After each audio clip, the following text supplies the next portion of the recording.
Salam sigap dan shalom.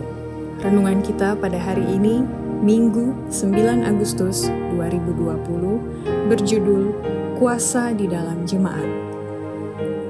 Ayat intinya terdapat di dalam Kisah Para Rasul 1 ayat 8. Tetapi kamu akan menerima kuasa kalau Roh Kudus turun ke atas kamu.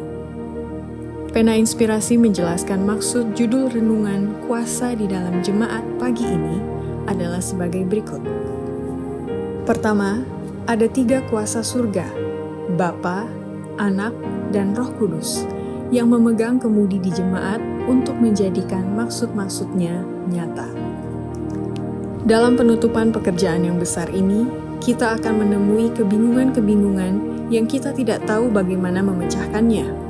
Tetapi marilah kita jangan lupa bahwa 3 kuasa surga sementara bekerja.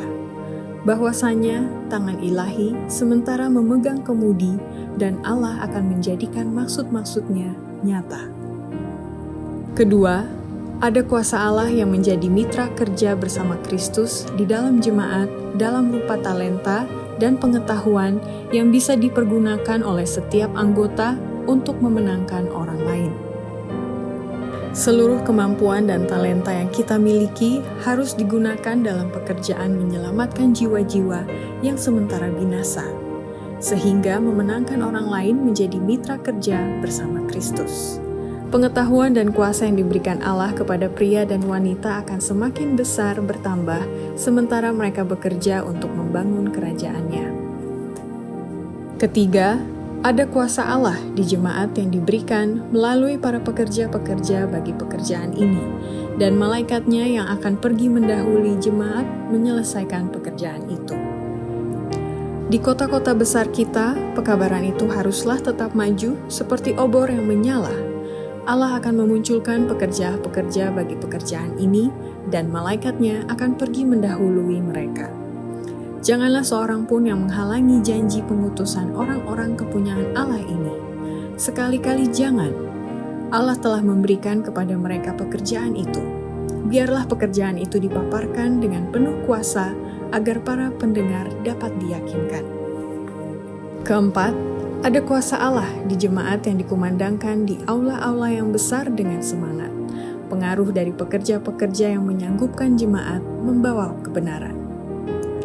Bekerjalah dalam aula-aula yang besar. Biarlah aula-aula yang besar disewa, dan biarlah pekabaran diberikan dengan kuasa yang besar, agar para pendengar dapat diyakinkan. Allah akan membangkitkan para pekerja yang akan memiliki kesanggupan khusus melalui pengaruh, pekerja-pekerja yang akan sanggup membawa kebenaran ke tempat-tempat yang sangat tidak menjanjikan sekalipun.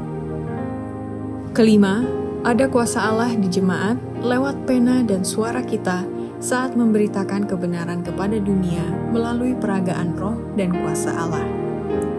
Allah telah memberikan kepada kita terang sehubungan dengan perkara-perkara yang sekarang terjadi pada akhir zaman.